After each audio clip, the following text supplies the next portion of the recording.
Everyone, welcome into Drums by Liz.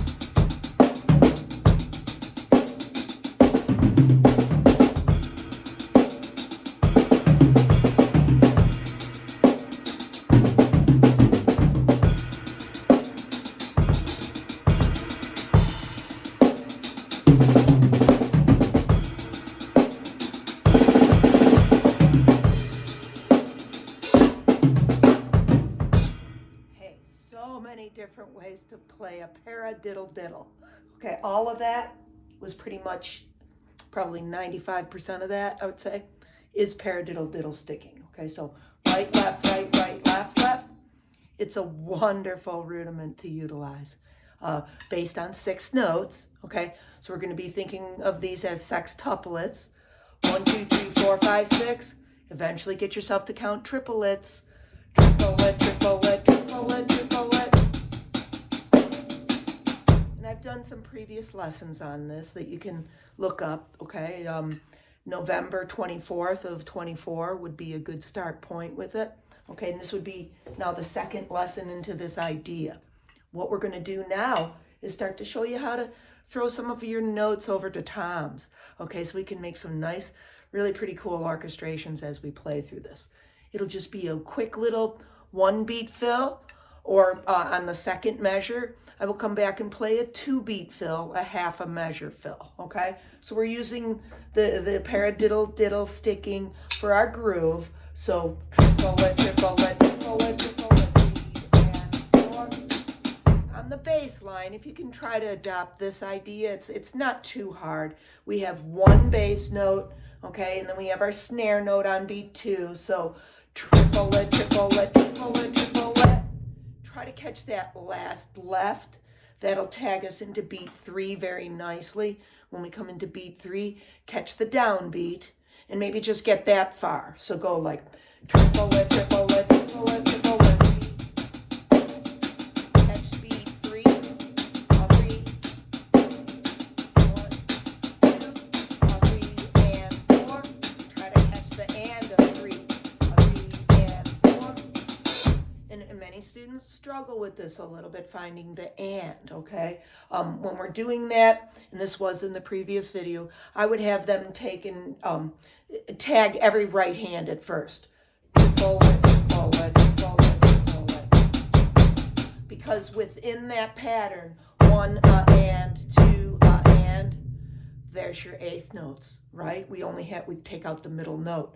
1 and, 2 and. So you could go through little ideas, having it in there, and then taking it out as best as you can.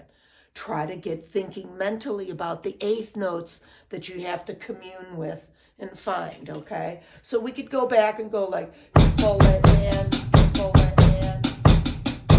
try to feel just the and. So I just went to the and, right? Go back to it. It's easy. Find the and. So at first you're counting 1 and, 2 and, 1 and kind of thing, but then just count 1 and, 1 and, 2 and, 1 and, 2 and, 1 and, 2. Okay, and that's an easy way to then learn those 8th notes, okay, and know where they are and where they feel comfortable, okay, of course, right? This adds into the whole mix nicely. So then the entire beat is triplet.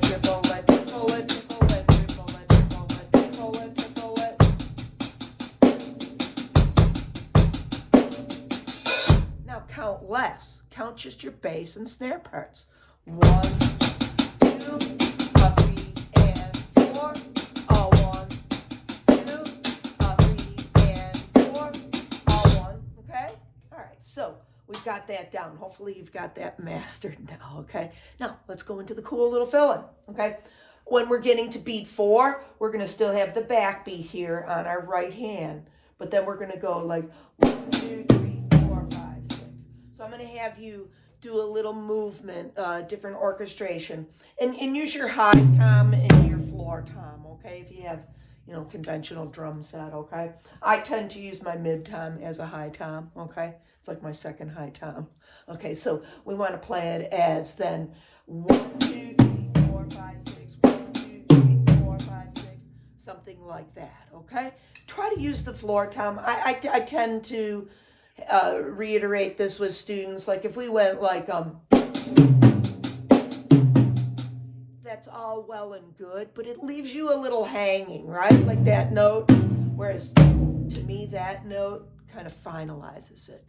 It resolves things. It just, it wraps it up in a nice little bow and ribbon for us, okay? So, let's see how that's still, I feel like that's still a question like we need to answer, and then we answer with,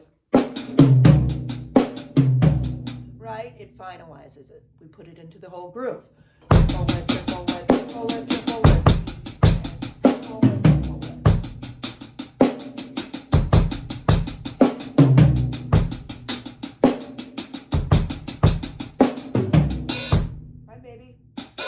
Maybe we can get that last hi-hat to open up too, okay? And yes, I utilize that. That's another nice thing in the groove to use on beat 2, because it will help you to remember to get back to the downbeat of 3 on your bass. So I know this is a little excerpt here, but you could do something like this.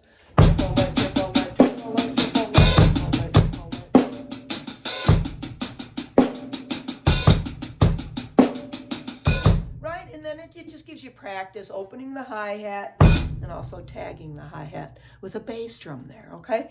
So hopefully those are some nice little orchestration that you can use. It's just one beat there. Let's do the second measure that I was playing, where I was playing half a measure fill-in, starting on beat 3 now, okay? So it'll be then, I'll do the fill-in first, okay? So then we're going to pull the left hand off of a hi-hat, off of our groove, when we're on beat 3, and we're going to count it and play it as triplet. That's the first one. So your high tom, triplet. Okay, still in your paradiddle-diddle sticking, paradiddle-diddle. Okay, but then remain here for the next initial note, and then the last 2 notes to the floor tom. Again, kind of resolving things, right? Okay, so and then triplet. If you feel frisky, you can add that. Okay, so.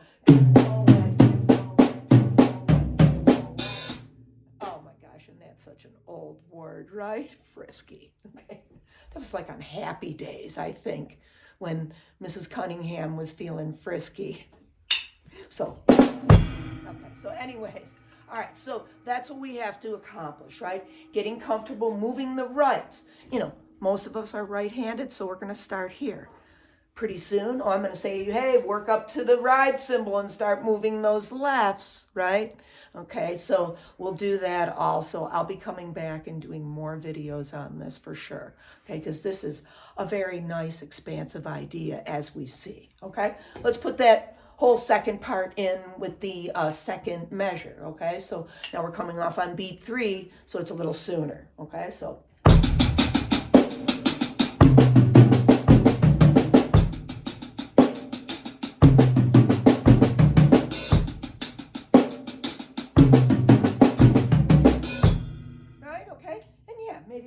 In that last little hi-hat note also, okay? Now as time goes on, I'm going to be doing more, and I'm going to show you how to push and pull, you know, something like maybe stuff like that, or maybe even right? We're going to be learning, you're going to feel like you're swimming, okay? So yeah, we'll go swim the Hudson River. Since we're talking about old times, wasn't there an episode with Seinfeld, right? And Kramer's out there swimming the Hudson River, some polluted river near New York City. Okay, everybody, enough blabbing, okay? Happy Thanksgiving. Don't we have so much to be so thankful for? You know, just what's happened in our nation, bringing God back in to everything, you know, not being afraid to stand up for our rights, our freedoms, you know, so that we can continue to do what we love to do, right? Isn't this the American way when you think about it, okay? And I am kind of one of those people that falls into that category.